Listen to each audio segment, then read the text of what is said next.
जय हिंद मेरे प्यारे विद्यार्थियों। आचार्य सुपर 20 में एक बार फिर से आपका स्वागत है। मैं नीरज। प्यारे विद्यार्थियों, आज सबको कराऊंगा बच्चों उत्तर प्रदेश पुलिस कांस्टेबल भर्ती का प्रैक्टिस सेट नंबर 16। देखो 2 दिन बाद आप सबके लिए प्रैक्टिस सेट आ रहा है बच्चों, जो आप सबके लिए अब की बार तो बिल्कुल ब्रह्मास्त्र, यानी कि अब जो चलेगी सीरीज बिल्कुल ब्रह्मास्त्र सीरीज चलेगी बच्चों, जो आप सबके लिए बहुत ही ज्यादा लाभदायक होगी। तो चलो शुरू करेंगे क्वेश्चन नंबर 1 से। क्वेश्चन नंबर 1, ऋग्वेद के 10वें मंडल में, ऋग्वेद के 10वें मंडल में, ऋग्वेद के 10वें मंडल में पहली बार उल्लेख मिलता है, पहली बार उल्लेख मिलता है। फटाफट बच्चों, पहली बार उल्लेख मिलता है। तो किसका पहली बार उल्लेख मिलता है? ऑप्शन फर्स्ट पुरोहित, पुरोहित। सेकंड होगा बच्चों जातक।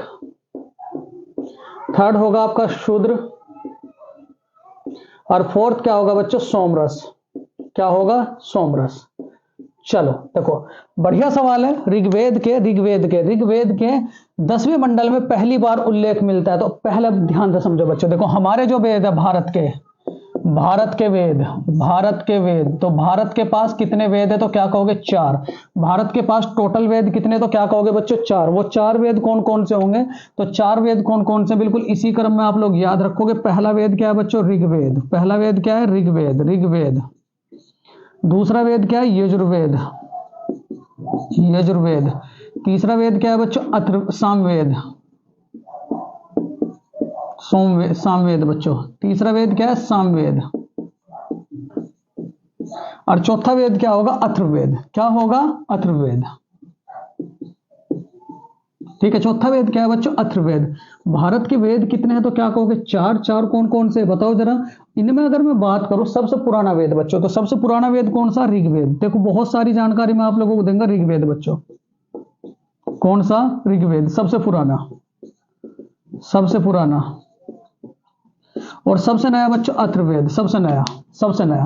ठीक है, सबसे नया बच्चों।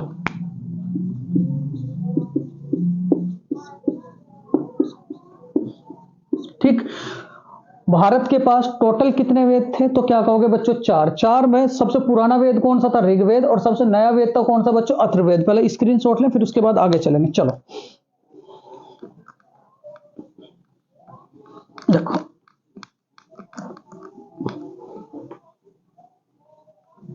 सबसे पहले मैं हेडिंग डाल लो बच्चों ऋग्वेद। ऋग्वेद के बारे में बात करूं, भारत का सबसे पुराना वेद, भारत का सबसे पुराना वेद, भारत का सबसे पुराना वेद। उसके बाद अगर मैं बात करूं मंडल की, तो मंडल कितने बच्चों? 10। सूक्त कितने? सूक्त तो क्या कहोगे? 1028। अगर मैं रचाऊ की बात करूं, रचाएं बच्चों, रचाएं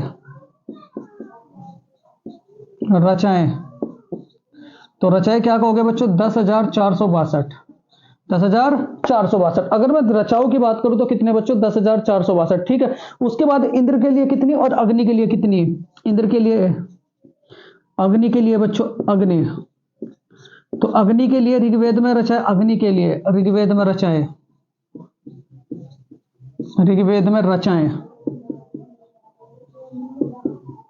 तो क्या कहोगे? 200। कितनी बच्चों? 200।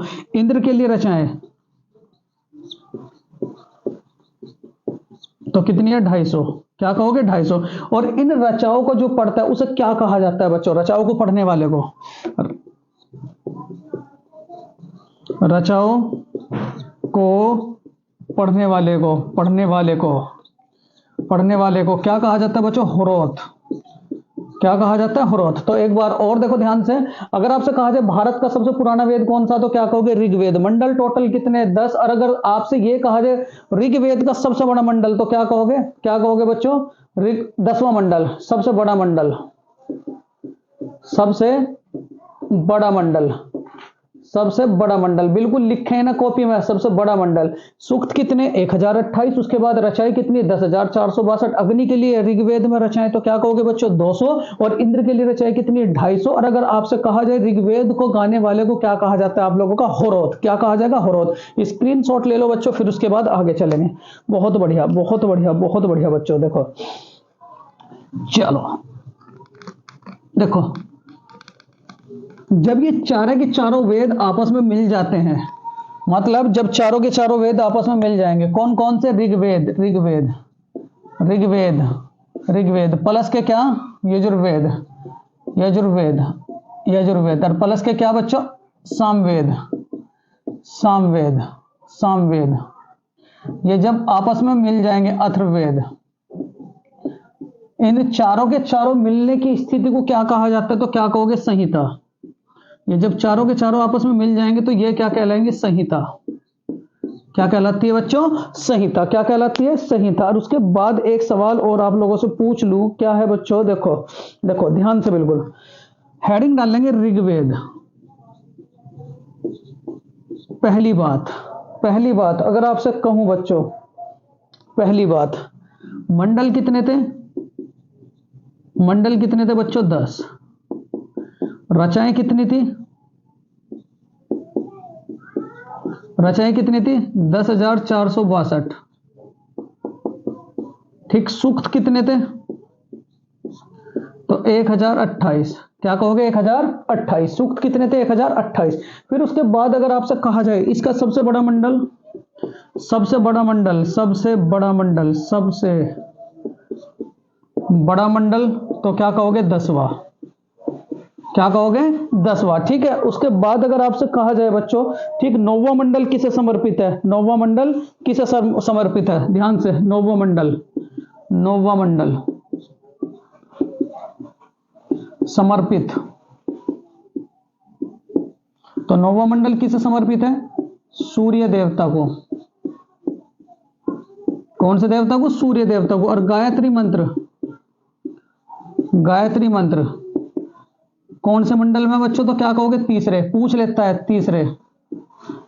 ठीक है। उसके बाद अस्तोमा सदगम में भी कहां से लिया गया, ये भी बहुत पूछा जाता है, अस्तोमा सदगम में, तो अस्तोमा सदगम में भी कहां से लिया गया, तो क्या कहोगे ऋग्वेद से। देखो इतनी बातें आप लोगों को ऋग्वेद से याद रखनी है। क्या क्या कहोगे, देखो सबसे पहली बात तो ऋग्वेद, यजुर्वेद और उसके बाद सामवेद, अथर्ववेद आपस में मिल जाता है तो उसे क्या कहा जाता है, संहिता। क्या कहा जाता है, संहिता।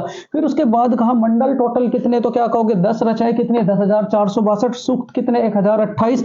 सबसे बड़ा मंडल कौन सा बच्चों 10वां। 9वां मंडल किसे समर्पित है, तो क्या कहोगे सोम देवता को। और तीसरे मंडल में क्या रखा गया आपका, गायत्री मंत्र। इतनी बात याद रखेंगे। चलो स्क्रीनशॉट ले लो बच्चों, फिर उसके बाद आगे चलेंगे। बहुत बढ़िया बहुत बढ़िया बहुत बढ़िया बच्चों, बहुत ही बढ़िया। ठीक है। चलो देखो, यहां अगर आपसे कहा जाए, यहां आपसे कहा जाए बच्चों, देखो ऋग्वेद में कौन से देवता का वर्णन मिलता है, तो ब्रह्मा का। ब्रह्मा का वर्णन मिलता है, ब्रह्मा का वर्णन मिलता है। ठीक है। इंद्र का नहीं है। क्या कहोगे बच्चों, इंद्र का वर्णन नहीं मिलता। ठीक है। फिर उसके बाद कुछ अब बातें और मैं आप लोगों को बताऊं, यजुर्वेद। हेडिंग डाल लो यजुर्वेद। ठीक है। यजुर्वेद के बारे में दो बातें बहुत फेमस हैं। दो बातें क्या क्या, एक तो दूसरा वेद है बच्चों, दूसरा भारत का दूसरा वेद, भारत का दूसरा वेद, सेकंड वेद, पहली बात। दूसरी बात क्या कहोगे, बलिदान का वेद, बलिदान का वेद। किसका वेद, बलिदान का वेद। तीसरी बात गद और पद वाला वेद, गद व पद वाला वेद। कौन सा, तो क्या कहोगे ऋग्वेद, गद व पद वाला वेद। ठीक है। कौन सा, ऋग्वेद। ठीक। ये भी बात आप लोग याद रखोगे। चलो स्क्रीनशॉट लेते रहे बच्चों, फिर उसके बाद आगे चलते रहे। ठीक है, तो कौन से देवता का वर्णन मिलता है तो क्या कहोगे ब्रह्मा देवता का। किस देवता का वर्णन नहीं मिलता तो क्या कहेंगे इंद्र देवता को। ठीक है, ये सूक्त कितने 1028, मंडल कितने 10, रचाई कितनी 10,462, और जो रचाओं को गाता है उसे क्या कहा जाता है बच्चों हरोद। और इंद्र देवता के लिए कितनी बताओ जरा, इंद्र के लिए कितनी और अग्नि के लिए कितनी, तो अग्नि के लिए 200 और इंद्र के लिए बच्चों 250। चलो देखो यहां चारों वेद के बारे में मैं एक बात और लिख रहा हूं। ऋग्वेद सबसे पुराना वेद, ये इनके क्षेत्र है बच्चों, सबसे पुराना वेद। इसमें अधिकतर क्या है तो क्या कहोगे मंत्र। ये मंत्रों का वेद किसे कहा जाता है ऋग्वेद को। ये भी डायरेक्ट सवाल पूछ सकता है कि मंत्रों का वेद किसे कहा जाता है तो क्या कहोगे ऋग्वेद को। उसके बाद दूसरा क्या कहोगे बच्चों यजुर्वेद। यजुर्वेद ये क्या है बलिदान का वेद, और बलिदान का वेद और गद और पद वाला वेद। बलिदान का वेद ये लिख लो बच्चों, बलिदान का वेद पहली बात। दूसरा क्या कहोगे यज्ञ व गद और पद वाला वेद, गद प्लस पद वाला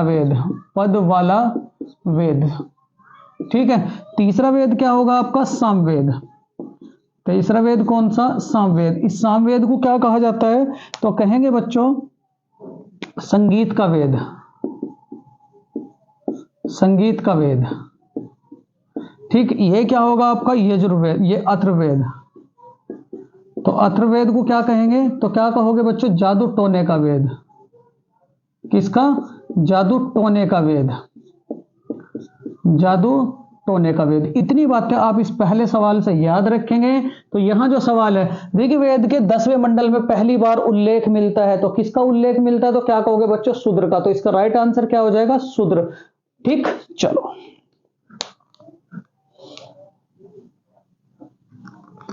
क्वेश्चन नंबर सेकंड है आप सबके लिए। तो ऋग्वेद के 10वें मंडल में पहली बार जो उल्लेख मिलता है वो किसका मिलता है तो क्या कहेंगे हम लोग शूद्र का। किसका कहेंगे शूद्र का बच्चों। चलो क्वेश्चन नंबर सेकंड है हम सबके लिए। चीनी यात्री फैयान किसके शासनकाल में आया था। क्वेश्चन नंबर सेकंड, चीनी यात्री फैयान किसके शासनकाल में आया, किसके शासनकाल में आया, शासनकाल में आया। चीनी यात्री फैयान किसके शासनकाल में आया। ऑप्शंस फर्स्ट बच्चों, ऑप्शंस फर्स्ट है आपका चंद्रगुप्त प्रथम, सेकंड है चंद्रगुप्त मौर्य, थर्ड अशोक, फोर्थ है महमूद गजनवी, महमूद गजनवी, फोर्थ महमूद गजनवी, महमूद गजनवी बच्चों। ब्रह्मास्त्र दूंगा बच्चों आपको। देखो चीनी यात्री फैयान किसके शासनकाल में आया, तो मैं सारे के सारे आप लोगों को विदेशी यात्री बताऊंगा, फिर उसके बाद बताऊंगा फैयान के बारे में। चलो देखो अगर आपसे कहा जाए बच्चों हेनसांग, हेनसांग, तो हेनसांग किसके काल में आया था हर्षवर्धन, हर्षवर्धन। ठीक है, उसके बाद sir Thomas Roe, sir Thomas रो, तो सर टॉमस रो किसके काल में आया था Jahangir. Captain Hawkins, captain Hawkins, captain Hawkins किसके काल में आया था जहांगीर, किसके काल में बच्चों जहांगीर। उसके बाद निकोलो मुंद्री, निकोलो मुंद्री, निकोलो मुंद्री किसके काल में आया था औरंगजेब, औरंगजेब। और औरंगजेब को क्या कहा जाता है जिंदा पीर, क्या कहा जाता है जिंदा पीर। ठीक है, हेनसांग किसके काल में आया था हर्षवर्धन। सर टॉमस रो किसके काल में आए थे तो क्या कहोगे बच्चों sir Thomas Roe, sir Thomas Roe Jahangir, captain Hawkins Jahangir. Niccolo मुंद्री किसके काल में आया था बच्चों। ठीक है, निकोलो मुंद्री किसके काल में आया था तो क्या कहोगे बच्चों औरंगजेब। ठीक, उसके बाद मेगास्थनीज, मेगास्थनीज लिख लो, मेगास्थनीज किसके काल में आया था चंद्रगुप्त मौर्य, चंद्रगुप्त मौर्य। ठीक है, चीनी यात्री फैयान, फैयान तो क्या कहोगे चंद्रगुप्त प्रथम, चंद्रगुप्त प्रथम के काल में। ठीक है, उसके बाद अगर आपसे कहूं बच्चों, ठीक है डाइमेकस, डाइमेकस बच्चों, डाइमेकस, डाइमेकस। तो डाइमेकस किसके काल में आए थे? बिंदुसार। डाइमेकस किसके काल में आए थे? बिंदुसार। बारबोसा, बारबोसा, बारबोसा किसके काल में आए थे? Barbosa, Barbosa. तो क्या कहेंगे? कृष्ण देव राय। बार बार किसका नाम लेते हैं? कृष्ण का। तो बार बार का मतलब बारबोसा किसके काल में आए थे? कृष्ण देव राय। तो यहां जो सवाल बना आप सबके लिए, चीनी यात्री फैयान किसके शासन काल में भारत आया? तो क्या कहोगे? चंद्रगुप्त प्रथम। स्क्रीनशॉट ले, फिर उसके बाद आगे चलेंगे। देखो ये मैं बताया आप लोगों को, हेनसांग किसके काल में? हर्षवर्धन। ठीक है, मेगास्थनीज की पुस्तक का नाम, मेगास्थनीज की पुस्तक का नाम इंडिका। मेगास्थनीज की पुस्तक तो क्या कहोगे? मेगास्थनीज की पुस्तक तो क्या कहेंगे बच्चों? इंडिका। ठीक, क्या कहेंगे? इंडिका। स्क्रीनशॉट लेते रहें और बच्चों आगे चलते रहें। ठीक, बहुत ही इंपॉर्टेंट लेक्चर आज सबके लिए, क्योंकि 2 दिन बाद आप सबको मैं लेक्चर प्रोवाइड करा रहा हूं। ठीक, चलो क्वेश्चन नंबर 3, क्वेश्चन नंबर 3 देखो, क्वेश्चन नंबर 3 क्या कहता है? क्वेश्चन नंबर 3 है आप सबके लिए कि 16 महाजनपदों के बारे में बौद्ध ग्रंथ से जानकारी मिलती है। क्वेश्चन नंबर 3, 16 महाजनपदों, 16 महाजनपदों के बारे में जानकारी मिलती है। 16 महाजनपदों के बारे में जानकारी मिलती है, बारे में जानकारी मिलती है। सबसे पहले 16 महाजनपदों के बारे में जानकारी मिलती है। ऑप्शंस, फर्स्ट जातक, जातक। सेकंड क्या है बच्चों? त्रिपिटक, त्रिपिटक। थर्ड क्या आएगा? सामवेद। और फोर्थ क्या होगा? अंगुत्तर निकाय, अंगुत्तर निकाय। क्या कहेंगे? अंगुत्तर निकाय। तो यहां क्या कहा है? 16 महाजनपदों के बारे में जानकारी मिलती है। किससे जानकारी मिलती है? जातक से मिलती है, त्रिपिटक से मिलती है, या सामवेद से मिलती है, अंगुत्तर निकाय से मिलती है। तो बच्चों ध्यान से, ठीक है। सबसे पहली बात अगर मैं कहूं बच्चों, देखो ठीक है, 16 महाजनपदों का संबंध किससे है? 16 महाजनपद, 16 महाजनपद तो क्या कहेंगे? मगध, बिहार। किससे संबंध है? मगध और क्या कहोगे? बिहार। मगध से संबंध, और मगध कहां था बच्चों? बिहार में। ठीक है, उसके बाद अगर आपसे कहा जाए बच्चों, देखो ध्यान से, उपनिषदों की संख्या, उपनिषदों की संख्या ध्यान से डालते रहे हेडिंग बस। अब तो उपनिषद की संख्या, उपनिषद की संख्या, उपनिषद की संख्या कितनी? तो क्या कहेंगे? 108। उपनिषद की संख्या कितनी? 108। फिर उसके बाद महापुराणों की संख्या, क्या कहोगे? महापुराणों की संख्या, महापुराणों की संख्या, महापुराणों की संख्या 18। वेदांग, वेदांग की संख्या, तो वेदांग की संख्या कितनी है? तो क्या कहेंगे? 8। क्या कहेंगे? 8। ठीक है, 8। वेदांग की संख्या कितनी? 8। ठीक है, आपसे कुछ और बातें अगर मैं कहूं बच्चों, ठीक, एक साइड दर्शन और एक साइड आपका, ठीक, ये यहां दर्शन है, दर्शन, और यहां बच्चों प्रतिपादक, प्रतिपादक। ये रोज बताता हूं मैं दूसरे तीसरे वीडियो में। ठीक, अगर आपसे कहा जाए, ठीक, योग दर्शन, योग दर्शन तो क्या कहेंगे? पंतजलि। क्या कहेंगे? पंतजलि। वैशेषिक दर्शन, वैशेषिक दर्शन तो वैशेषिक दर्शन कौन है? तो क्या कहोगे? मीमांसा, मीमांसा। ठीक है, उसके बाद अगर आपसे कहा जाए साख्य, साख्य दर्शन, साख्य दर्शन तो क्या कहेंगे? कपिल। साख्य दर्शन के कौन है? कपिल। ठीक है, योग के कौन है? पतंजलि। वैशेषिक के कौन है? मीमांसा। और उसके बाद अगर आपसे कहा जाए बच्चों न्याय के, न्याय के क्या कहोगे?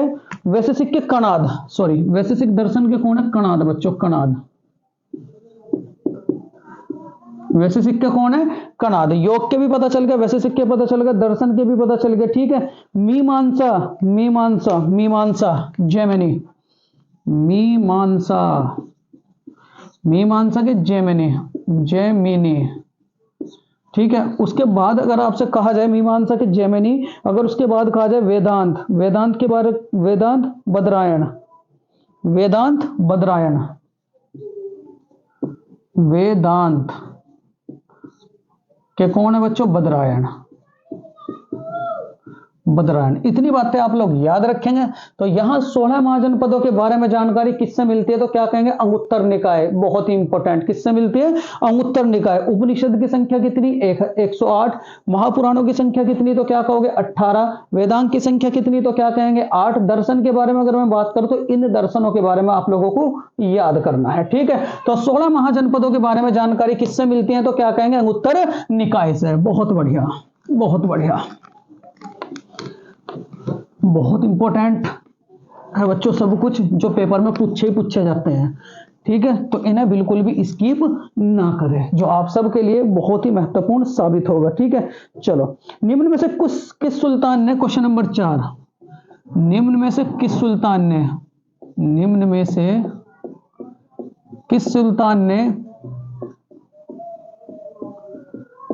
ने बाजार नियंत्रण प्रणाली शुरू की? बाजार नियंत्रण प्रणाली शुरू की, नियंत्रण प्रणाली शुरू की, ठीक है। निम्न में से किस सुल्तान ने बाजार नियंत्रण प्रणाली शुरू की? ऑप्शंस फर्स्ट है कुतुबुद्दीन ऐबक, कुतुबुद्दीन ऐबक, इल्तुतमिश, इल्तुतमिश, बलबन, बलबन, रजिया, रजिया। बहुत बढ़िया सवाल है। निम्न में से किस सुल्तान ने बच्चों बाजार नियंत्रण प्रणाली शुरू की? जो बहुत ही ज्यादा महत्वपूर्ण है। देखो, दिल्ली सल्तनत से जो मोस्ट इंपोर्टेंट क्वेश्चन है वो मैं आप लोगों को बताऊंगा। चलो, गुलाम वंश से। यहां अगर आपसे कहा जाए गुलाम वंश का संस्थापक, गुलाम वंश का संस्थापक,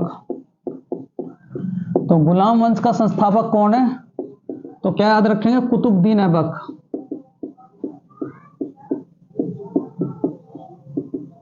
गुलाम वंश का अंतिम शासक, अंतिम शासक, गुलाम वंश का अंतिम शासक, अंतिम शासक, तो गुलाम वंश का अंतिम शासक कौन था? शमसुद्दीन क्यूमर्स, शमसुद्दीन क्यूमर्स, ठीक। उसके बाद अगर आपसे कहूं बच्चों में गुलाम वंश कब से कब तक था, गुलाम वंश कब से कब तक था, ठीक है। तो क्या कहोगे? 1206। गुलाम वंश की स्थापना कब हुई थी? गुलाम वंश की स्थापना,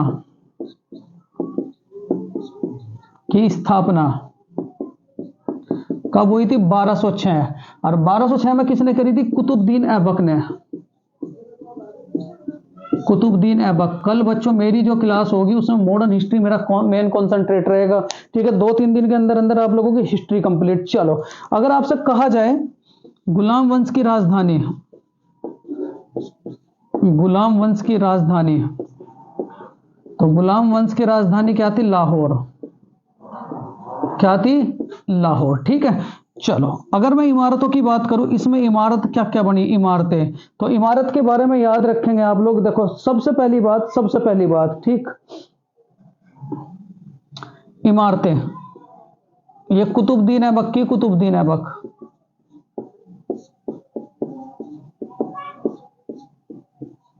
कुतुबुद्दीन ऐबक, कुव्वत उल इस्लाम मस्जिद,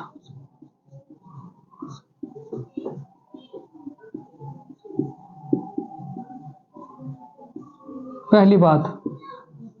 2.5 दिन का झोंपड़ा,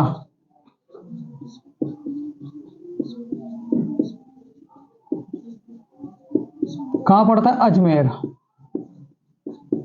तीसरी बात, कुतुब मीनार की नींव, कुतुब मीनार की नींव किसने रखी थी बच्चों? किसने रखी थी? तो क्या कहेंगे हम लोग? कुतुबुद्दीन ऐबक ने। देखो इतनी बातें आप लोग अभी यहां तक याद रखेंगे। गुलाम वंश के संस्थापक कौन है? तो क्या कहेंगे? कुतुबुद्दीन ऐबक। गुलाम वंश का अंतिम शासक कौन है? तो क्या कहेंगे? शमसुद्दीन क्यूमर्स। फिर उसके बाद गुलाम वंश की स्थापना कब हुई थी? 1206 में। किसने करी थी बच्चों? तो क्या कहोगे? कुतुबुद्दीन ऐबक ने। उसके बाद कुतुबुद्दीन ऐबक का सेनापति, कुतुबुद्दीन ऐबक का सेनापति, ऐबक का सेनापति। तो कुतुबुद्दीन ऐबक का सेनापति कौन था? तो याद रखेंगे बच्चों, बख्तियार खिलजी।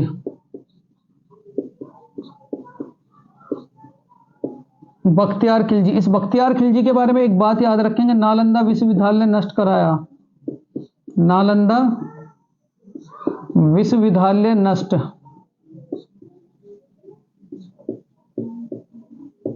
कराया, पहली बात। दूसरी बात, ये बनाया किसने था? तो याद रखेंगे कुमारगुप्त। नालंदा विश्वविद्यालय किसने बनाया था? तो क्या याद रखेंगे? कुमारगुप्त। ठीक, ये है कहां नालंदा विश्वविद्यालय? तो क्या कहेंगे? गया। देखो 3 सवाल बने यहां से। नालंदा विश्वविद्यालय को नष्ट किसने कराया था? तो क्या कहेंगे? बख्तियार खिलजी। बनाया किसने था? तो क्या कहोगे? कुमारगुप्त। और ये कहां पड़ता है? तो क्या कहेंगे? गया। चलो स्क्रीनशॉट ले लो, फिर उसके बाद आगे चलेंगे। बहुत बढ़िया।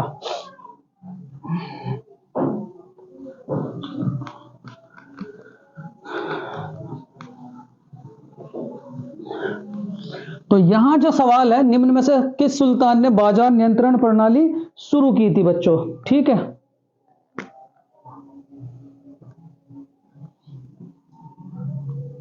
इल्तुतमिश। इनके बारे में क्या क्या याद रखना? इल्तुतमिश जी के बारे में। इल्तुतमिश जी ने, देखो ये साहब हैं, इल्तुतमिश ने क्या काम करा था? शुद्ध अरबी के सिक्के चलाए थे। ये बहुत बार सवाल पूछा जा, शुद्ध अरबी के सिक्के चलाए, शुद्ध अरबी के सिक्के, शुद्ध अरबी के सिक्के। दूसरी बात क्या याद रखनी बच्चों? कुतुब मीनार के निर्माण को पूरा कराया। कुतुब मीनार, कुतुब मीनार के निर्माण को पूरा कराया।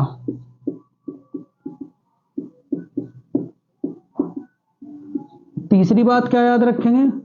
ठीक, तीसरी बात, गुलाम वंश का वास्तविक संस्थापक पहला हमारा कुतुबुद्दीन ऐबक था। अगर वास्तविक के बारे में पूछूं तो कुतुबुद्दीन ऐबक, जो गुलाम वंश का वास्तविक संस्थापक कौन था? तो क्या कहेंगे? इल्तुतमिश। क्या याद रखेंगे? इल्तुतमिश। ठीक,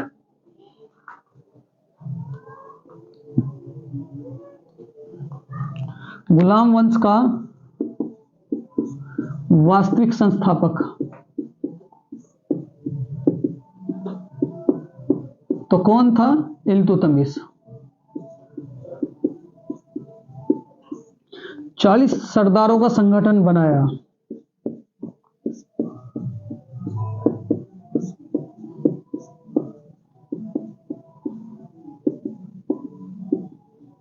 जिसे क्या कहा जाता? तुर्क ए चहलगानी। तुर्क ए चहलगानी क्या कहा जाता था? तुर्क ए चहलगानी।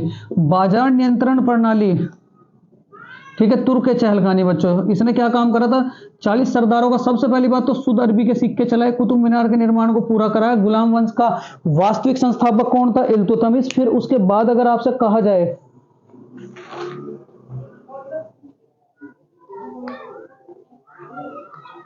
सबसे पहले दिल्ली के अमीरों का दमन किया, सबसे पहले दिल्ली के अमीरों का दमन किया। डायरेक्ट सवाल पूछा जाता है कि सबसे पहले दिल्ली के अमीरों का दमन करने वाला शासक कौन था? तो क्या कहेंगे?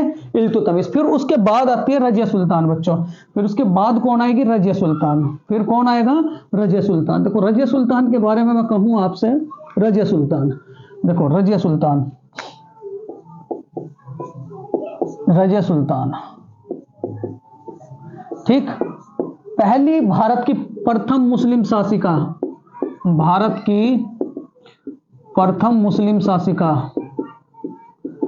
मुस्लिम शासिका, भारत की प्रथम मुस्लिम शासिका। फिर उसके बाद आया बलबन। फिर कौन आया बच्चों? बलबन। देखो बलबन के बारे में क्या क्या याद रखेंगे बहुत ही ध्यान से। बलबन जो थे, बलबन जो था बच्चों, फिर आया बलबन। देखो बलबन के बारे में क्या क्या याद रखेंगे?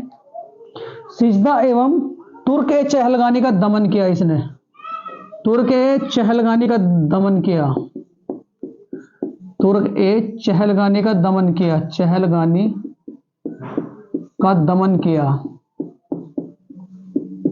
दूसरी बात, सिजदा एवं पाइबोस प्रथा चलाई, सिजदा एवं पाइबोस, ये बहुत पूछी जाती है, सिजदा एवं पाइबोस प्रथा चलाई। उसके बाद नवरोज त्योहार शुरू किया,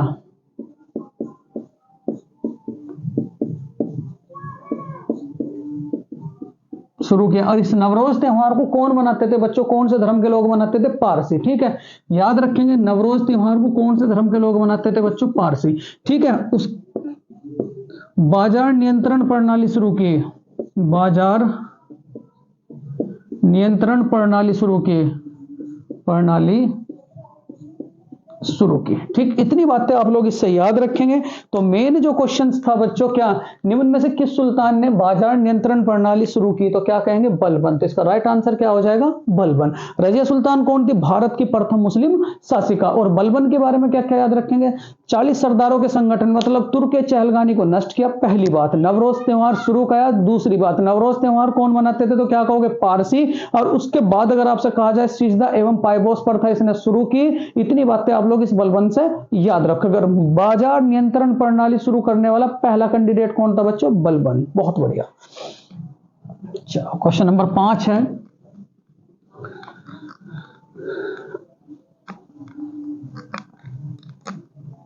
क्वेश्चन नंबर 5 है आप सबके लिए। देखो क्वेश्चन नंबर 5 है, क्या कहता है सवाल, प्रसिद्ध हल्दी घाटी का युद्ध 1576 में किसके मध्य लड़ा गया, प्रसिद्ध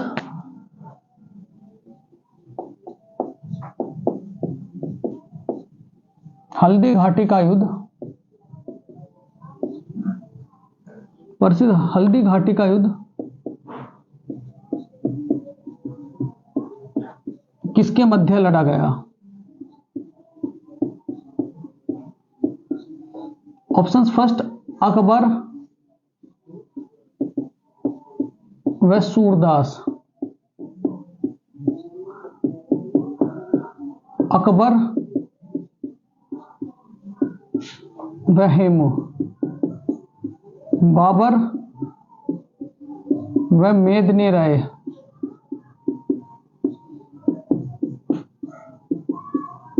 बाबर व शेर शाह। ठीक, चलो बहुत ही इंपॉर्टेंट है, बहुत ही इंपॉर्टेंट बच्चों, तो थोड़ा सा ध्यान रखेंगे। मैं सारे के सारे युद्ध अब आप लोगों को समझाऊंगा और बताऊंगा बच्चों, क्योंकि आप सबके लिए वो बहुत ही ज्यादा महत्वपूर्ण है सवाल। 1 मिनट बच्चों, जरा मैं इंक डाल लूं फोन में।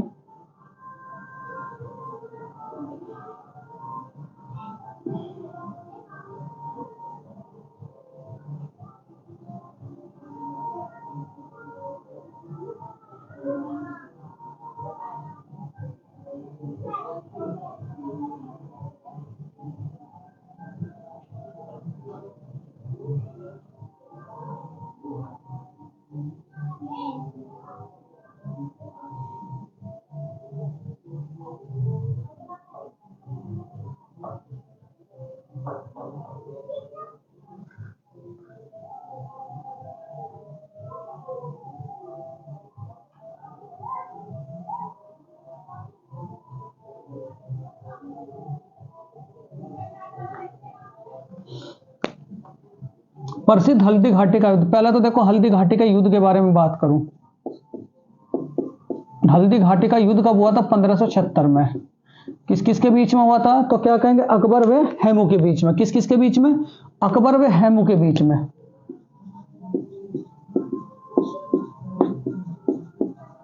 अकबर व हेमू के बीच में। बाबर ने कुल कितने युद्ध लड़े, बाबर तो क्या कहेंगे, 4 कौन कौन से, तो क्या कहेंगे, पान खा चल घर, पानीपत का प्रथम युद्ध, पानीपत का प्रथम युद्ध बहुत पूछा जा, प्रथम युद्ध। ठीक है, पानीपत का प्रथम युद्ध, खानवा का युद्ध, खानवा का युद्ध। तीसरा क्या कहेंगे, चंदेरी का युद्ध। चौथा क्या कहेंगे, घाघरा का युद्ध। ठीक है, पानीपत का प्रथम युद्ध। फिर उसके बाद क्या कहेंगे हम लोग, खानवा का युद्ध। अगर आपसे कहा जाए पानीपत का प्रथम युद्ध में कौन सी पद्धति अपनाई थी, तो क्या कहोगे, तुलगमा पद्धति। तुलगमा पद्धति। ये तुलगमा पद्धति क्या थी, दो तोपची थे, अली और मुस्तफा, वो तो साइड में चलते थे और बीच में बच्चों बाबर चलता था। ठीक है, उसके बाद खानवा के युद्ध के बारे में बात करूं, क्या कहा था, जिहाद का नारा, जिहाद का नारा दिया था। और दूसरी बात, बादशाह की उपाधि धारण करी थी, बादशाह, बादशाह की उपाधि, बादशाह की उपाधि धारण की। चंदेरी का युद्ध किस किसके बीच में हुआ था, तो क्या कहोगे, बाबर और बाबर प्लस मेदिनी राय के बीच। ठीक है, घाघरा का युद्ध किस किसके बीच हुआ था, अफगानों के और बाबर के बीच, अफगानों व बाबर के बीच, अफगानों व बाबर के बीच। इतनी बातें आप इस सवाल से याद रखेंगे। तो प्रसिद्ध हल्दी घाटी का युद्ध, पहले तो सन भी पूछ लिया जाता है, कब हुआ था, 1576 में। किस किस के बीच में, अकबर व हैमू के बीच में। तो इसका राइट आंसर क्या हो जाएगा, अकबर व हैमू बच्चों। बहुत बढ़िया। चलो क्वेश्चन नंबर 6, जिहाद का नारा कब दिया था, तो क्या कहेंगे, घाघरा के युद्ध के बाद। देखो क्वेश्चन नंबर 6 क्या कहता है, ललित कला अकादमी की स्थापना किस वर्ष हुई थी। क्वेश्चन नंबर 6, ललित कला अकादमी की स्थापना, ललित कला अकादमी की स्थापना, अकादमी की स्थापना, इनके ऊपर तो मैंने बिल्कुल अलग वीडियो बना रखा है। स्थापना कब हुई थी, option first 1958, option second 1954, option third 1960, option fourth 1965। ठीक है, सवाल है ललित कला अकादमी की स्थापना कब हुई थी। चलो मैं बताता हूं। देखो बच्चों, सबसे पहली बात तो ललित कला अकादमी है कहां है, ललित कला अकादमी, इनके ऊपर तो अलग से वीडियो बनाया था मैंने। तो आज तो बस इसी का जानकारी लेंगे। ललित कला अकादमी कहां पड़ती है, अकादमी, तो क्या कहेंगे, लखनऊ। क्या कहोगे, लखनऊ। ठीक है, इसकी शुरुआत कब हुई थी, 1954 में। कब हुई थी, 1954 में। ठीक, उसके बाद इसी साल बच्चों भारत रत्न पुरस्कार की भी शुरुआत हुई। भारत रत्न पुरस्कार, भारत रत्न पुरस्कार, तो भारत रत्न पुरस्कार की भी शुरुआत कब हुई थी, 1954। कब हुई थी, 1954। ठीक है, इतनी बातें आप इस सवाल से याद रखेंगे। क्या क्या, कि ललित कला अकादमी की शुरुआत कब हुई थी, तो कब हुई थी, 1954 में। 1954 में जब इसकी शुरुआत हुई थी, तो आप एक बात बताओ मुझे जरा, ठीक, कहां हुई थी बच्चों, तो क्या कहेंगे, लखनऊ में। कहां से, लखनऊ में। ठीक, फिर उसके बाद देखो, भारत खंडे, भारत खंडे विश्वविद्यालय, ये तो मैंने सब बता रखा बच्चों। भारत खंडे संगीत विश्वविद्यालय, संगीत विश्वविद्यालय, विश्वविद्यालय, तो ये भी कहां पड़ता है, लखनऊ में। ठीक, इसके ऊपर तो बिल्कुल अलग से वीडियो बना रखा है। इससे पहला वाला वीडियो था बच्चों 14 जाना 13, जो इनसे रिलेटेड है। ललित कला अकादमी की स्थापना कब हुई थी, तो याद रखेंगे 1954 में। और कहां पड़ती है, लखनऊ में। उसी साल किसकी स्थापना हुई थी बच्चों, भारत रत्न। और भारत रत्न पाने वाले कुल कितने कैंडिडेट थे, तो क्या कहोगे, 3। चलो क्वेश्चन नंबर 7, क्वेश्चन नंबर 7 क्या कहता है आप सबके लिए, उस्ताद बिस्मिल्लाह खां का संबंध किस वाद्य यंत्र से है। उस्ताद बिस्मिल्लाह खां, उस्ताद बिस्मिल्लाह खां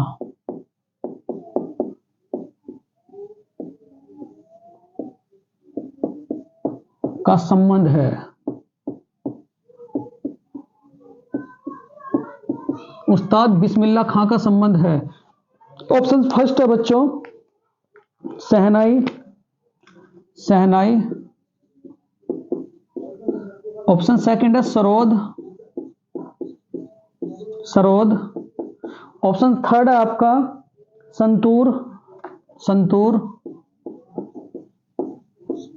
और ऑप्शन फोर्थ है हारमोनियम, हारमोनियम। क्या कहोगे, हारमोनियम। तो यहां देखो, मैं सारी की सारी बातें आप लोगों को बताऊंगा कि किसका संबंध किससे है। ध्यान से बिल्कुल,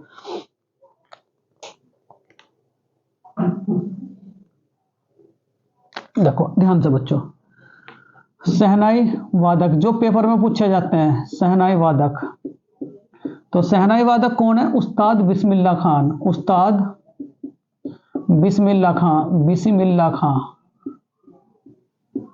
उस्ताद बिस्मिल्लाह खान। उसके बाद बांसुरी वादक, बांसुरी वादक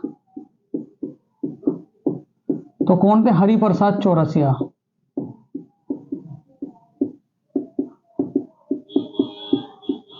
हरिप्रसाद चौरसिया। फिर उसके बाद अगर आपसे कहा जाए, देखो शहनाई वादक कौन थे? उस्ताद बिस्मिल्लाह खान। उसके बाद अगर आपसे कहा जाए बांसुरी वादक कौन थे? हरिप्रसाद चौरसिया। ठीक, उसके बाद तबला वादक, तबला वादक, तबला वादक तो क्या कहेंगे? जाकिर हुसैन, जाकिर हुसैन। ठीक है। सरोद वादक, सरोद वादक, सरोद वादक तो सरोद वादक कौन थे? तो क्या कहेंगे? शिव कुमार शर्मा, शिव कुमार शर्मा।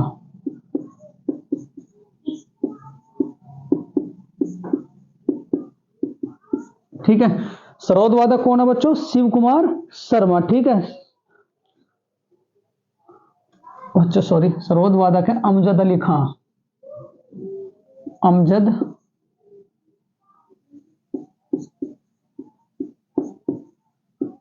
अली खां। ठीक है। संतूर ये है शिव कुमार जी, संतूर वादक तो क्या कहेंगे? शिव कुमार शर्मा। ठीक है। वायलिन, वायलिन कौन है? वायलिन बताओ जरा, वायलिन सितार,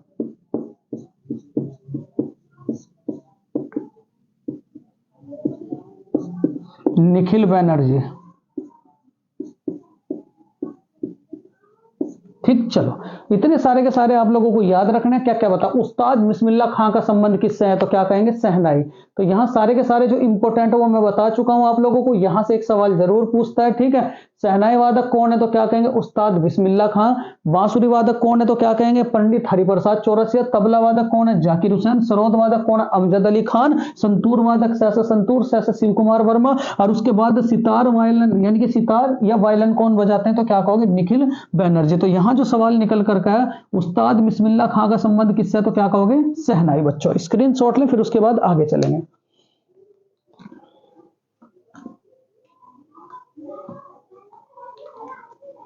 देखो अगला जो सवाल है,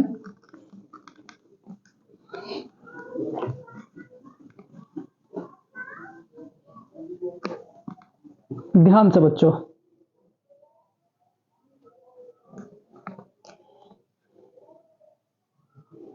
इरडा नियमन करती है। क्वेश्चन नंबर 8, इरडा ERDA नियमन करती है।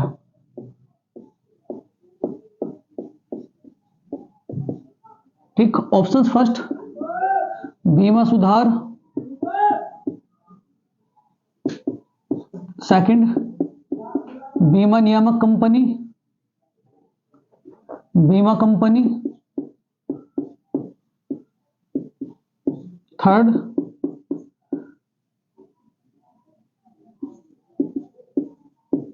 बीमा देने वाला, फोर्थ क्या हो जाएगा बच्चों? कोई नहीं, कोई नहीं। ठीक है।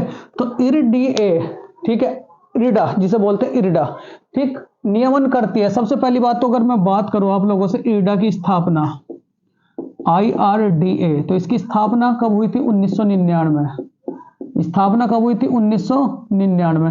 ठीक, हेडक्वार्टर कहां पड़ता है? हेडक्वार्टर, तो हेडक्वार्टर कहां का होगा? हैदराबाद। अगर अगले पेपर में ये पूछ लिया जाए कि इरडा का हेडक्वार्टर, तो क्या कहेंगे?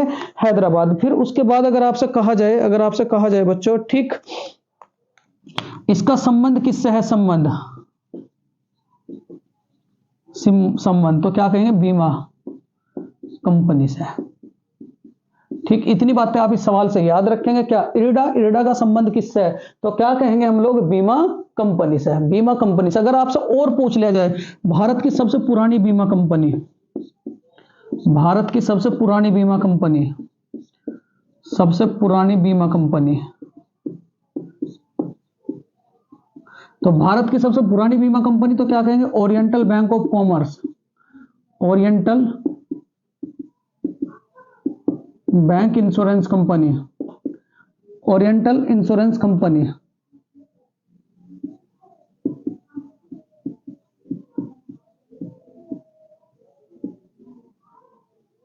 ठीक, उसके बाद अगर आपसे कहा जाए बच्चों एलआईसी, एलआईसी के बारे में 4 बातें याद रखेंगे। ठीक, इसका राष्ट्रीयकरण, इसका निर्माण 1 सितंबर 1956। ठीक है, इसका राष्ट्रीयकरण, राष्ट्रीयकरण तो क्या कहेंगे 1 सितंबर 1956 को ही। ठीक, इसे सही कर लियो बच्चों, 1 सितंबर 1956, राष्ट्रीयकरण भी 1 सितंबर 1956। उसके बाद अगर आपसे कहा जाए इसके अध्यक्ष, अध्यक्ष तो अध्यक्ष कौन है, एम आर कुमार,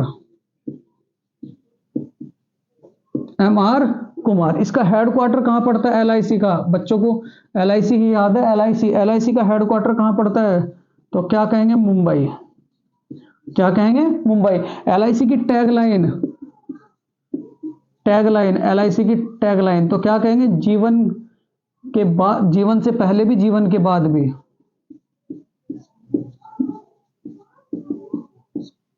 जिंदगी से पहले भी और जिंदगी के बाद भी।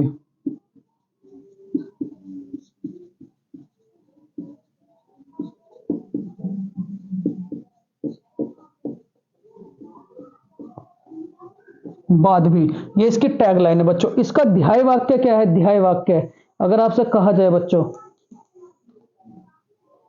ध्याय वाक्य बहुत ही ध्यान से आप इसका मुझे लिख करके दें। ठीक है, ध्याय वाक्य। ठीक, एलआईसी दिवस कब मनाया जाता है, एलआईसी दिवस तो क्या कहेंगे 1 सितंबर को। इतनी बातें आप इस सवाल से याद रखेंगे। सबसे पहली बात तो ईडा बहुत पूछा जाता है, ईडा की स्थापना कब हुई थी, 1999 में। क्या है बच्चों, तो क्या कहोगे इसका संबंध किससे, तो क्या कहोगे बीमा कंपनी से। उसके बाद अगर आपसे कहा जाए ईडा का हेडक्वार्टर कहां पड़ता है, तो क्या कहेंगे हैदराबाद। फिर उसके बाद भारत की सबसे पुरानी इंश्योरेंस कंपनी कौन सी है, तो क्या कहेंगे ओरिएंटल इंश्योरेंस कंपनी। फिर मैंने एलआईसी के बारे में बताया आप लोगों को, एलआईसी की स्थापना कब हुई थी, 1 सितंबर 1956 में बच्चों। और इसका राष्ट्रीयकरण कब हुआ था, 1 सितंबर 1956 में। इसका हेडक्वार्टर कहां पड़ता है, मुंबई में। और वर्तमान में इसके अध्यक्ष कौन है, एम आर कुमार। और इसकी टैगलाइन क्या है वो भी आप लोगों को बताई। ठीक है, तो इतनी बातें आप इस सवाल से बच्चों याद रखेंगे, बहुत बढ़िया। चलो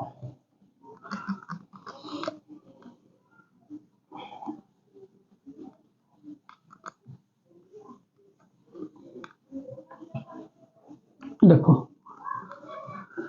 क्वेश्चन नंबर 9 बच्चों, 9वां सवाल क्या कहता है आप लोगों से, अंधकार महाद्वीप किसे कहा जाता है, अंधकार महाद्वीप किसे कहा जाता है बच्चों, अंधकार महाद्वीप। क्वेश्चन नंबर 9, अंधकार महाद्वीप कहा जाता है, महाद्वीप कहा जाता है, अंधकार महाद्वीप किसे कहा जाता है। ऑप्शन फर्स्ट है आपका उत्तरी अमेरिका,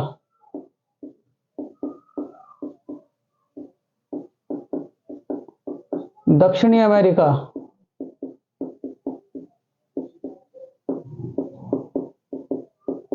ऑप्शन थर्ड अफ्रीका, और ऑप्शन फोर्थ है बच्चों आप लोगों का ठीक यूरोप। चलो अब देखो मैं आप सबको महाद्वीपों के बारे में बताऊंगा। ठीक, अगर आपसे कहा जाए कुल महाद्वीप,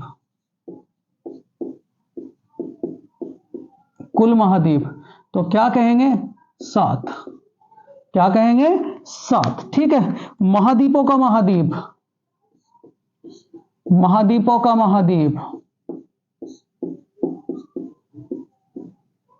महाद्वीपों का महाद्वीप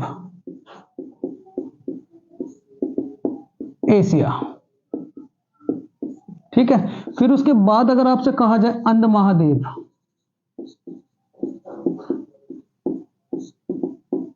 अफ्रीका, क्या कहोगे अफ्रीका। सफेद महाद्वीप,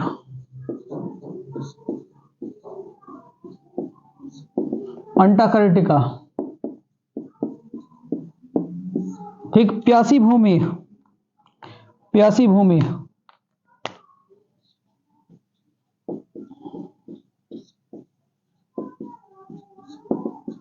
ऑस्ट्रेलिया, ऑस्ट्रेलिया, प्यासी भूमि ऑस्ट्रेलिया, विषमताओं का महाद्वीप,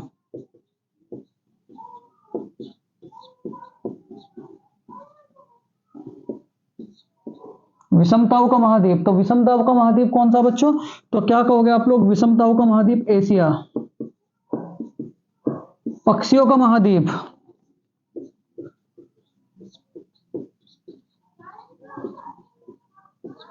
पक्षियों का तो क्या कहेंगे? उत्तरी अमेरिका। ठीक है, पक्षियों का महाद्वीप कौन सा हमारा? उत्तरी अमेरिका। ठीक है, उसके उत्तरी अमेरिका, उत्तरी अमेरिका, ये दक्षिणी अमेरिका बच्चों, दक्षिणी अमेरिका। नई दुनिया, नई दुनिया किसे कहा जाता है? नई दुनिया, नई दुनिया, उत्तरी अमेरिका, उत्तरी अमेरिका। ठीक है, अगर आपसे कहा जाए पहाड़ों का राजा, पहाड़ों का राजा, तो क्या कहेंगे? British Columbia.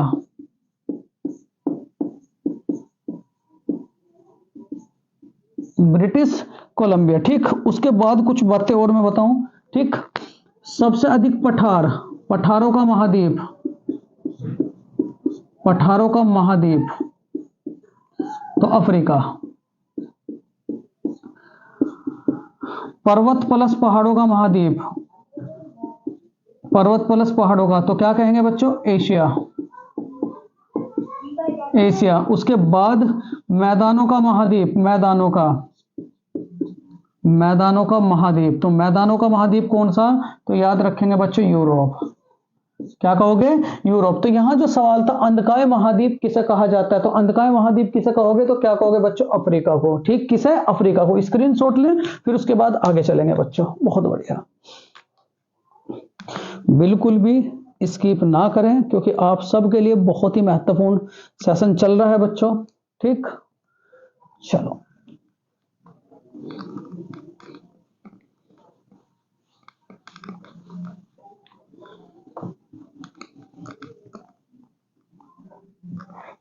क्वेश्चन नंबर 10 है। क्वेश्चन नंबर 10 क्या है? रोम शहर किस नदी के किनारे स्थित है? क्वेश्चन नंबर 10, रोम शहर किस नदी के किनारे है?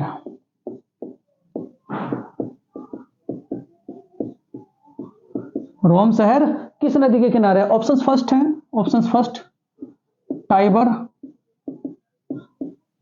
Second Potomac, third Thames, fourth Nile. Fourth क्या कहोगे? नील। चलो अब मैं सारी की सारी नदी आप लोगों को बताऊंगा कहां क्या चीज है। सबसे पहली बात अगर मैं बात करूं आपकी रोम की, तो रोम किस नदी के किनारे? टाइबर। ठीक है, अराकाओ, इटली, तो इटली कौन सी नदी के किनारे? अराकाओ। किसके किनारे? अराकाओ। ठीक है, उसके बाद पेरिस, पेरिस कौन सी नदी के किनारे? सीन। उसके बाद लंदन, लंदन, लंदन कौन सी नदी के किनारे? Thames, Thames. ठीक है, उसके बाद बच्चों कुछ और बातें आप लोगों को बताऊं। वाशिंगटन डीसी, वाशिंगटन डीसी, तो क्या कहेंगे? Potomac, Potomac. न्यूयॉर्क, न्यूयॉर्क, तो क्या कहेंगे? हडसन, क्या कहेंगे? हडसन। ठीक है, टोक्यो, टोक्यो, तो टोक्यो किसके किनारे? अराकाओ। क्या कहोगे? अराकाओ। ठीक है, उसके बाद मिस्र, मिस्र, मिस्र, मिस्र किसके किनारे? नील नदी। क्या कहोगे? नील नदी। इतनी बातें आप लोग नदियों से याद रखेंगे, जो इंपॉर्टेंट है वो मैं आप लोगों के लिए लिख चुका हूं, तो बहुत सारी है बच्चों। ठीक है, एक और पूछ लिया जाता है भारत का, तो मैं अलग से बताऊंगा आप लोगों को। यहाँ रोम शहर किस नदी के किनारे स्थित है? तो रोम शहर किस नदी के किनारे स्थित है? तो क्या कहेंगे? टाइबर के। किसके? टाइबर के। स्क्रीनशॉट ले, इसके बाद आगे चलेंगे बच्चों। क्वेश्चन नंबर 11, क्वेश्चन नंबर 11 क्या कहता है? सबसे ऊंचा जलप्रपात भारत का।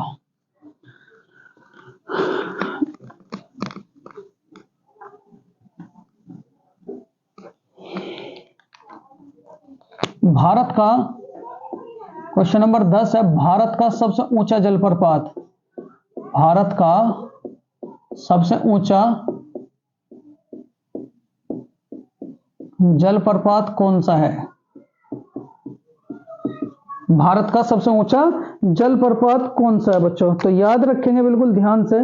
चलो अब मैं बताऊं आप लोगों को, देखो भारत का सबसे ऊंचा सोरासम, सोरासम जलप्रपात। दूसरा कुनलू जलप्रपात, कुनलू जलप्रपात। थर्ड गोरसप्पा जलप्रपात, गोरसप्पा जलप्रपात। फोर्थ कोई नहीं। ठीक, चलो भारत का सबसे ऊंचे जलप्रपात की अगर मैं बात करूं आप सबसे बच्चों, तो ध्यान से, बिल्कुल ध्यान से देखो, भारत का जो सबसे ऊंचा जलप्रपात है, अगर आपसे बात करूं बच्चों, देखो इसकी ऊंचाई, ऊंचाई तो क्या कहोगे? 250 मीटर। सबसे पहली बात, नाम, नाम तो क्या कहोगे? जोग जलप्रपात। और जोग जलप्रपात का दूसरा नाम क्या है? तो क्या कहोगे? गोरसप्पा। राज्य, राज्य, राज्य तो क्या कहोगे? कर्नाटक। क्या कहोगे? कर्नाटक। ठीक, उसके बाद नदी की बात करूं, नदी, तो नदी कौन सी है? शरावती नदी। ठीक, कौन सी नदी? शरावती नदी। तो इतनी बातें आप लोग इस सवाल से याद रखेंगे। भारत का सबसे ऊंचा जलप्रपात कौन सा? तो क्या कहोगे? गोरसप्पा। और गोरसप्पा का दूसरा नाम क्या है? तो क्या कहोगे? जोग। कौन से राज्य में पड़ता है? कर्नाटक राज्य में। ऊंचाई कितनी है? 250 मीटर ऊंचा है बच्चों। और कौन सी नदी पे है? तो क्या याद रखेंगे? शरावती नदी पर। चलो स्क्रीनशॉट लो, फिर उसके बाद आगे चलेंगे। क्वेश्चन नंबर 11 है आप सबके लिए, बहुत ध्यान से। क्वेश्चन नंबर 11 है,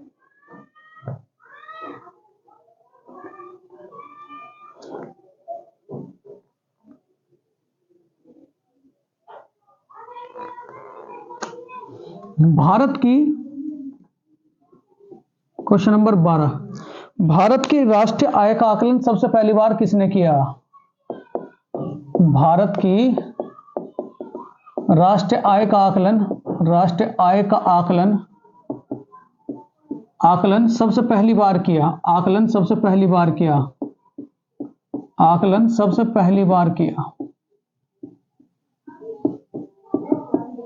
बार किया। ऑप्शन फर्स्ट है दादा भाई नौरोजी, दादा भाई नौरोजी। ठीक, वल्लभ भाई पटेल, सरदार पटेल। तीसरा JL नेहरू। चौथा भीमराव अंबेडकर।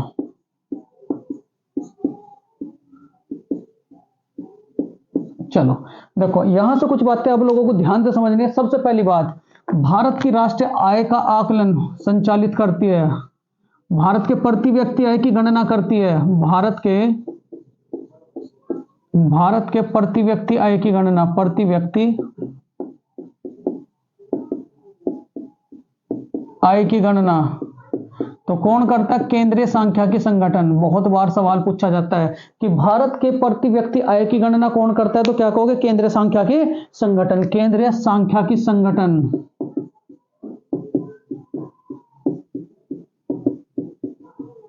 ठीक, उसके बाद अगर आपसे दूसरा सवाल पूछ लिया जाए बच्चों, बुल एंड बियर का संबंध किससे है? बुल एंड बियर, तो बुल एंड बियर का संबंध किससे है? तो क्या कहोगे? Stock market. क्या कहोगे? Stock market.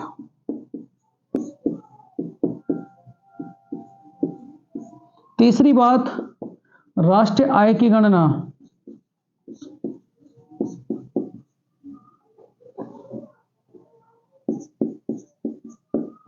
तो क्या कहेंगे? दादा भाई नौरोजी।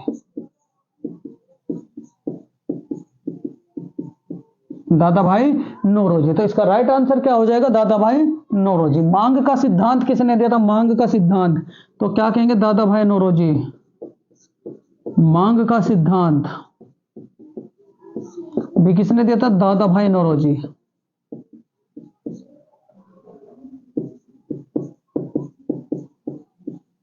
चलो स्क्रीनशॉट लें, फिर उसके बाद बच्चों आगे चलेंगे। बहुत बढ़िया, बहुत ही बढ़िया।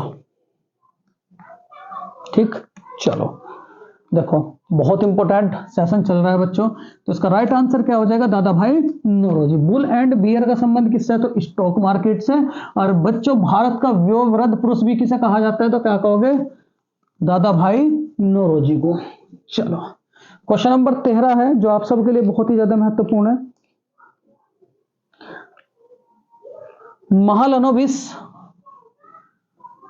क्वेश्चन नंबर 13,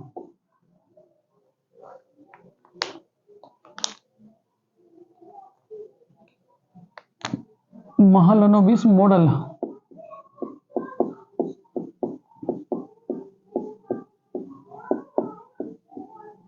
मॉडल संबंध है, संबंध है। ऑप्शन फर्स्ट प्रथम पंचवर्षीय योजना,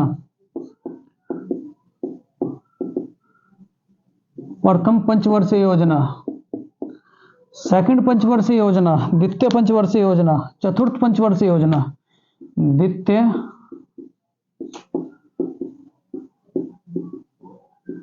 पंचवर्षीय योजना, ठीक, चतुर्थ पंचवर्षीय योजना,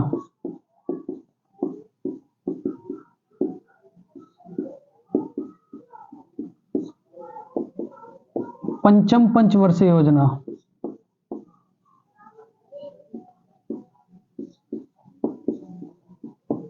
पंचम पंचवर्षीय योजना, ठीक है। देखो सबसे पहली बात तो अगर आपसे कहा जाए बच्चों, कुछ बातें याद रखेंगे। ये जो प्रथम पंचवर्षीय योजना थी इसका आधार क्या था? तो क्या कहेंगे कृषि। इसका आधार क्या था? तो क्या याद रखोगे उद्योग धंधे, ठीक है। कृषि की अगर मैं बात करूं इसका मॉडल क्या था? मॉडल तो क्या कहोगे हेराल्ड डोमर। इसका मॉडल क्या था? तो याद रखोगे पीसी महालनोबिस।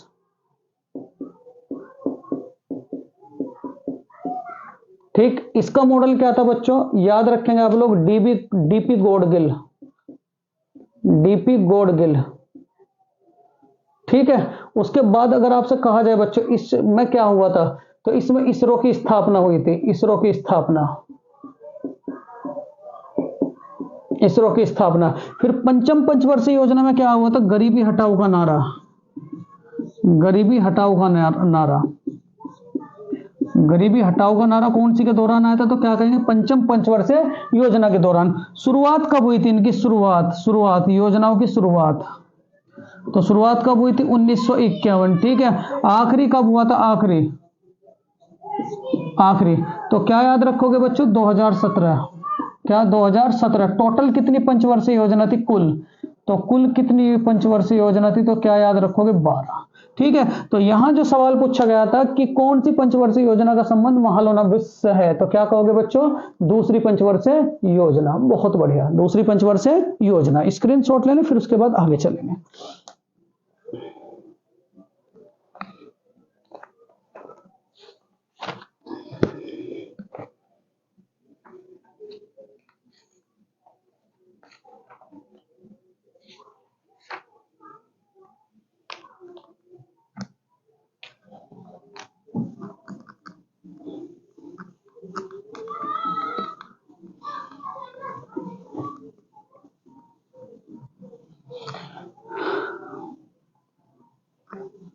देखो एक सवाल है आप सबके लिए बहुत ही ज्यादा महत्वपूर्ण है। एक मिनट बच्चों, मार्कर में इंक भर लो जरा।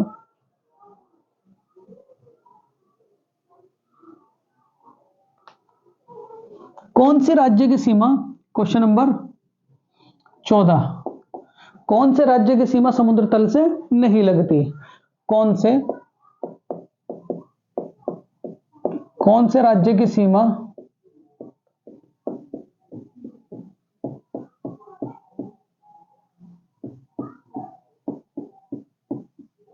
तल से नहीं लगती, नहीं लगती? ऑप्शन फर्स्ट है गोवा, सेकंड गुजरात,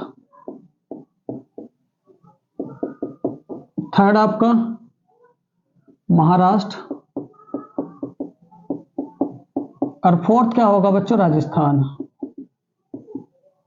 बताओ जरा, फोर्थ क्या हो जाएगा? राजस्थान। तो यहां अगर मैं कुछ बातें बताऊं आप लोगों को, भारत की स्थल और थल सीमा से, भारत की स्थल प्लस के थल सीमा से,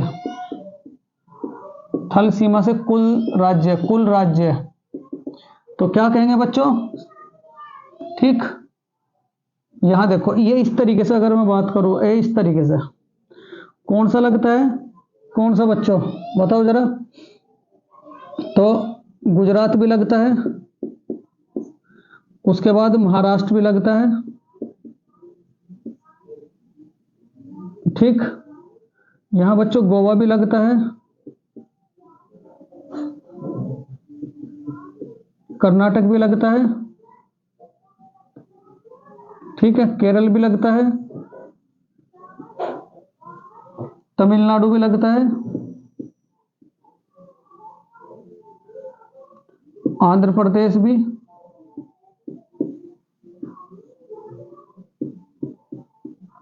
उड़ीसा भी, और वेस्ट बंगाल भी। 1 2 3 4 5 6 7 8। तो भारत की स्थल और जल सीमा से कुल कितने राज्य लगते हैं बच्चों? 9। क्या कहोगे? 9। ठीक, उसके बाद अगर आपसे कहा जाए सबसे छोटी सीमा, सबसे छोटी समुद्री सीमा, सबसे छोटी समुद्री सीमा, तो क्या कहोगे? गोवा। किसकी? गोवा की। सबसे लंबी समुद्री सीमा, तो क्या याद रखोगे? गुजरात। बस इतनी बात भी आप लोग याद रखोगे, ठीक है। तो यहां जो सवाल बना है, यहां जो सवाल है क्या है? कौन से राज्य की सीमा समुद्र तल से नहीं लगती? तो क्या कहोगे? राजस्थान। देखो यहां कहीं भी आप लोगों का राजस्थान नहीं आ रहा होगा बच्चों। चलो बहुत बढ़िया। क्वेश्चन नंबर 15 है आप सबके लिए। क्वेश्चन नंबर 15, सबसे छोटी सीमा कौन से राज्य की है? जलीय। तो क्या कहोगे? गुजरात। सबसे बड़ी किसकी है? सबसे छोटी, तो क्या कहोगे बच्चों? गोवा। ठीक, सबसे लंबी किसकी है? तो क्या कहोगे? गुजरात। और गुजरात में क्या है? तो क्या कहोगे आप लोग? क्या कहेंगे? द्वारिका। द्वारिका कहां पड़ती है आपकी? गुजरात में। स्टैच्यू ऑफ यूनिटी भी कहां पड़ती है बच्चों? गुजरात में। ये भी बात आप लोग याद रखोगे। क्वेश्चन नंबर 15 है जो आप सबके लिए बहुत ही ज्यादा महत्वपूर्ण। देखो बहुत इंपॉर्टेंट सवाल आप सबके लिए है मैंने। भारतीय अर्थव्यवस्था के किस क्षेत्र में सर्वाधिक उत्पादकता है? क्वेश्चन नंबर 15 बच्चों, भारतीय अर्थव्यवस्था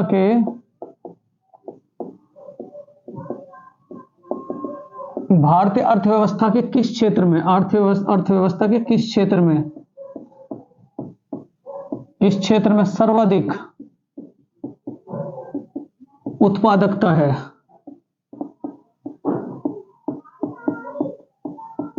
ठीक है, भारतीय अर्थव्यवस्था के किस क्षेत्र में सर्वाधिक उत्पादकता है? देखो ऑप्शंस फर्स्ट रहेगा आप सबके लिए, प्राथमिक क्षेत्र,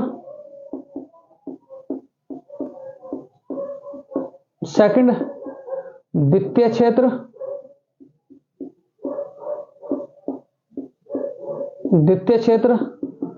तृतीय क्षेत्र।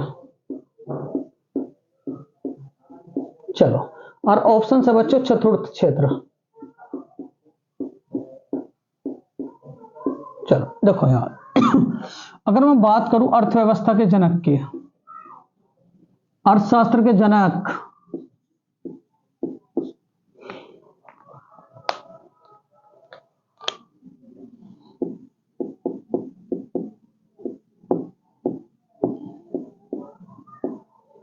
अर्थशास्त्र के क्षेत्र कितने बच्चों? ठीक है, तो क्या कहोगे? 3 क्षेत्र कौन कौन से? प्राथमिक क्षेत्र, द्वितीय क्षेत्र और क्या कहोगे? तृतीय क्षेत्र। प्राथमिक क्षेत्र,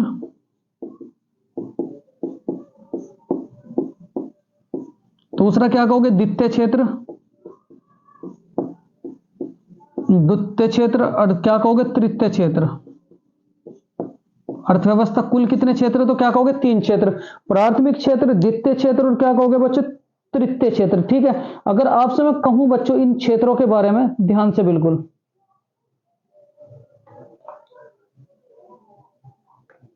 ठीक, जो प्राथमिक क्षेत्र इसका संबंध किससे है? तो क्या कहोगे? कृषि।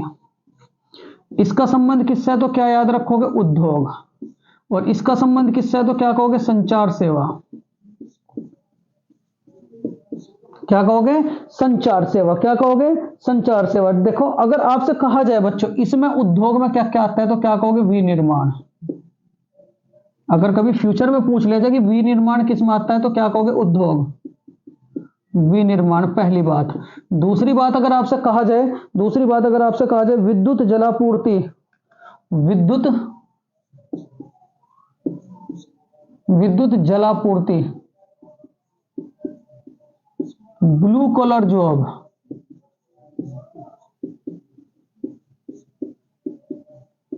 ब्लू कॉलर जॉब, वो भी किसके अंतर्गत आती है तो क्या कहेंगे बच्चों?